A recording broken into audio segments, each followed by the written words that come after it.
लिनक्सच्या simple filters वरील spoken ट्युटोरियलमध्ये आपले स्वागत. येथे आपण हेड, टेल, सॉर्ट, कट आणि पेस्ट याबद्दल शिकणार आहोत. ही सर्व कमांड लाईन मधून टेक्स्ट मॅनिप्युलेशन करणारी टूल्स आहेत. टर्मिनलवर हॅश चिन्ह असेल तर या कमांड देण्यासाठी रूट बनणे आवश्यक आहे. सुडो सु किंवा सु रूट. जर तुम्हाला टर्मिनलवर डॉलर हे चिन्ह दिसत असेल तर तुम्ही सामान्य युजर म्हणून कमांड्स देऊ शकता. आपण असे मानूया की तुम्ही लिनक्सचे डिफॉल्ट इन्स्टॉलेशन केलेले असून फाईल्स जिथे सेव्ह होतात त्या पाथ मध्ये कोणताही बदल केलेला नाही. या ट्युटोरियलसाठी आपण लिनक्सचा उपयोग करणार आहोत. या पाठात आपल्याला माऊस आणि कीबोर्ड तसेच विंडोवरील मॅक्सिमाइझ आणि मिनिमाइझ ही बटणे वापरता येणे अपेक्षित आहे.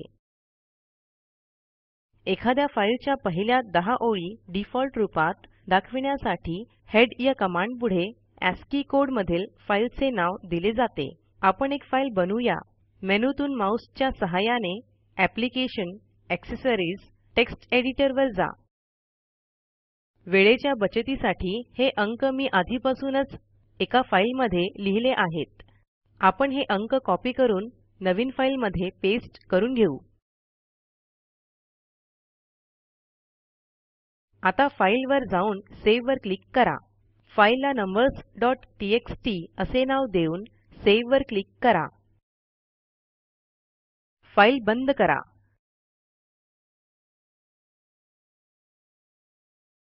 आता मेनूतून एप्लिकेशन, एक्सेसरीज, टर्मिनलवर जा. आपण तयार केलेली फाईल आपल्याला बघता येते का ते पाहू. एलएस टाईप करून एंटर दाबा. त्यामुळे आपल्याला आपल्या होम डिरेक्टरीवरील सर्व फोल्डर आणि फाईलची यादी दिसेल. आता आपण तयार केलेल्या फाईलमधला मजकूर कॅट या कमांडच्या सहाय्याने वाचूया. फाईलचे नाव आपोआप लिहिले जाण्यासाठी कॅट आणि नम असे टाईप करून टॅबचे बटण दाबा. मग एंटर दाबा. असेच हेड कमांडसाठी देखील करा. हेड numbersटीएक्सटी असे टाईप करून एंटर दाबा. आता आपल्याला पहिल्या 10 ओळी दिसत आहेत. जर आपल्याला पहिल्या 5 ओळी बघायच्या असतील तर हेड कमांड आणि फाईलचे नाव यामध्ये -n5 या पर्यायाचा उपयोग करा. अप ऍरोचे बटण दाबा.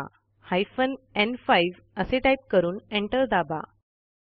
आता आपल्याला केवळ 5 ओळी दिसत आहेत. पुन्हा प्रेझेंटेशन वर जाऊया. टेल कमांड हेड कमांडच्या अगदी उलट काम करते. डिफॉल्ट रूपात ही कमांड आपल्याला शेवटच्या 10 ओळी दाखवते. आपण Alt आणि Tab ही बटणे एकत्रितपणे दाबून टर्मिनलवर जाऊ. टेल numbersटीएक्सटी असे टाईप करा.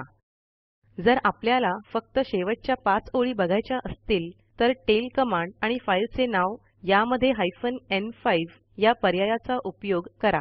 -n5 टाईप करून एंटर दाबा. पुन्हा स्लाईडवर जा. लॉग फाईलमध्ये सिस्टीममध्ये झालेल्या प्रत्येक घडामोडींचा समावेश होतो. auth.log या फाईलमध्ये लॉग इन आणि लॉग आउट करणाऱ्यांचा लॉग ठेवला जातो. लॉग फाईलचा शेवटचा भाग बघण्यासाठी टेल कमांडच्या -f या पर्यायाचा सर्वात जास्त उपयोग होतो.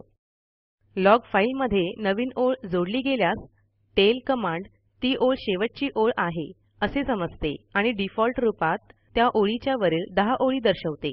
आता टर्मिनलवर जा. टेल -f/var log auth.log असे टाईप करा. आता टर्मिनलचा आकार बदलूया.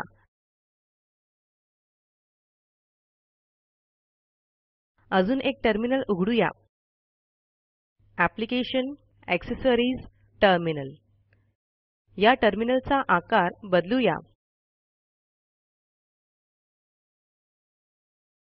अशा प्रकारे एकाच स्क्रीनमध्ये तुम्हाला दिसेल की टेल कमांड लॉग फाईलची शेवटची ओळ दाखवते. आता सु असे टाईप करून एंटर दाबा. कुठलाही चुकीचा पासवर्ड देऊन एंटर दाबा. आपल्याला दिसेल की ज्या टर्मिनलवर टेल कमांड कार्यान्वित आहे तेथील लॉग मध्ये नवीन ओळ आली आहे. तारीख आणि वेळ यांच्या सहित ऑथेंटिकेशन फेल्युअर असे दाखविले जाईल. सिस्टीमची तारीख आणि वेळ खात्री करण्यासाठी डेट टाईप करून एंटर दाबा. टर्मिनल बंद करण्यासाठी एक्सिट टाईप करा. कार्यान्वित असलेली टेल कमांड बंद करण्यासाठी कंट्रोल आणि सी ही बटणे दाबा आणि टर्मिनल मॅक्सिमाइझ करा.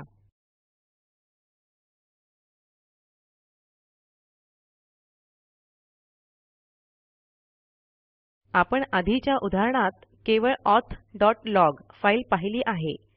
सामान्यतः लिनक्समध्ये या लॉग फाईल्स वापरल्या जातात.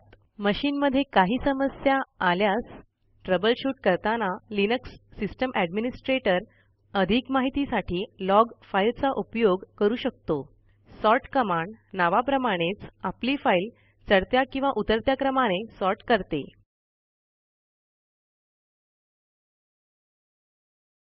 आपली numbers.txt ही फाईल चढत्या क्रमाने सॉर्ट करूया. लक्षात घ्या इथे काही वेगळेच दिसत आहे. सॉर्ट करताना केवळ पहिलीच अक्षरे बघितली जातात. त्यामुळे आपल्याला 2 या अंकाच्या आधी 10, 11, 12 हे अंक दिसत आहेत. हे टाळण्यासाठी -n म्हणजेच नंबर या पर्यायाचा समावेश करा. -n टाईप करून एंटर दाबा. संपूर्ण संख्या बघून त्या सॉर्ट केले गेल्या आहेत. numbers.txt ही फाईल उतरत्या क्रमाने सॉर्ट करण्यासाठी -r म्हणजेच रिव्हर्स या पर्यायाचा समावेश करा. पुन्हा पुन्हा आलेले अंक काढून ते एकदाच दिसण्यासाठी -u म्हणजेच युनिक हा पर्याय वापरा. टर्मिनलवर जा. अप ॲरोचे बटण दाबा. -u टाईप करून एंटर दाबा. पूर्वी 2 हा अंक 2 वेळा दिसत होता, जो आता केवळ एकदाच दिसत आहे.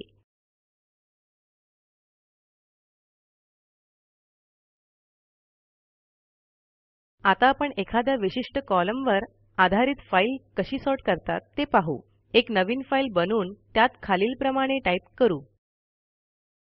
मेनूतून ऍप्लिकेशन, एक्सेसरीज, टेक्स्ट एडिटरवर जा. वेळ वाचवण्यासाठी आधी एका फाईलमध्ये डेटा एंटर केलेला आहे. तिथून कॉपी करून नवीन फाईलमध्ये पेस्ट करूया.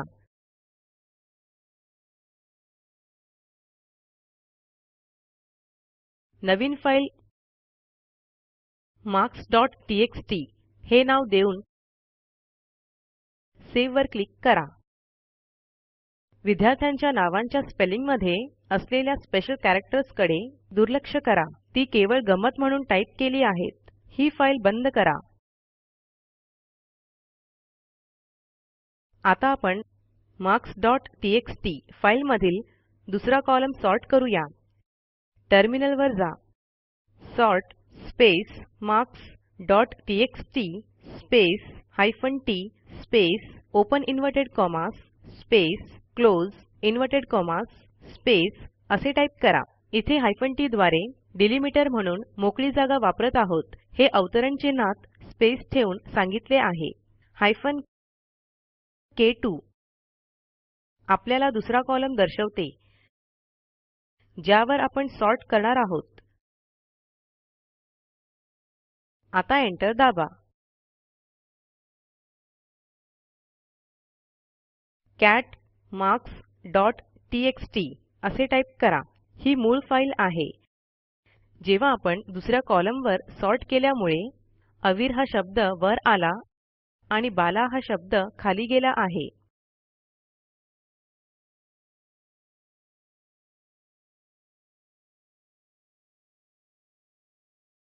कट कमांडचा उपयोग फाईलमधील काही माहिती काढून टाकण्यासाठी केला जातो. marks.txt फाईलमधून काही नावे काढूया. Alt व Tab ही बटणे दाबून टर्मिनलवर जा. Cut space marks.txt space -d space open inverted commas space close inverted commas space type करा. येथे कट कमांड मध्ये -d या पर्यायाद्वारे डिलिमीटर म्हणून मोकळी जागा वापरत आहोत.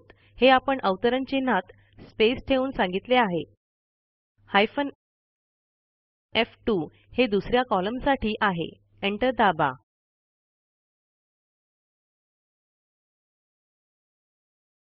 पेस्ट कमांड संबंधित फाईल मधल्या पाठोपाठच्या ओळी एकमेकांना जोडेल. आपण number.txt आणि marksटीएक्सटी या दोन्ही फाईलचा उपयोग करूया.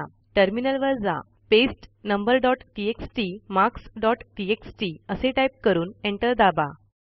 आता marksटीएक्सटी ची पहिली ओळ number.txt च्या पहिल्या ओळीला जोडली गेली आहे. आपण रिडायरेक्ट की च्या सहाय्याने येणारे आऊटपुट concatefileटीएक्सटी नामक दुसऱ्या फाईलमध्ये नेऊ शकतो. त्यासाठी पुन्हा टर्मिनलवर जा. अप एरो बटन दाबा. रिडायरेक्ट की म्हणजेच ग्रेटर थान हे चिन्ह असलेले बटण दाबा आणि concatefileटीएक्सटी असे टाईप करून एंटर दाबा. कॅट concatefileटीएक्सटी असे टाईप करा. पुन्हा स्लाईडवर जा. पेस्ट -s या पर्यायाचा वापर करून आपण टॅबने डिलिमिट केलेल्या संख्या क्रमानुसार प्रिंट करू शकतो.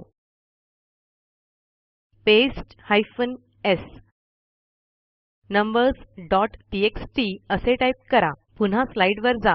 स्पोकन ट्युटोरियल प्रोजेक्ट हे टॉक टू टीचर या प्रोजेक्टचा भाग आहे. यासाठी अर्थसहाय्य national mission on education through ICT MHRD government of India यांच्याकडून मिळालेले आहे. यासंबंधी माहिती पुढील साईटवर उपलब्ध आहे. ह्या ट्युटोरियलचे भाषांतर मनाली रानडे यांनी केले असून मी रंजना भांबळे आपला निरोप घेते. धन्यवाद.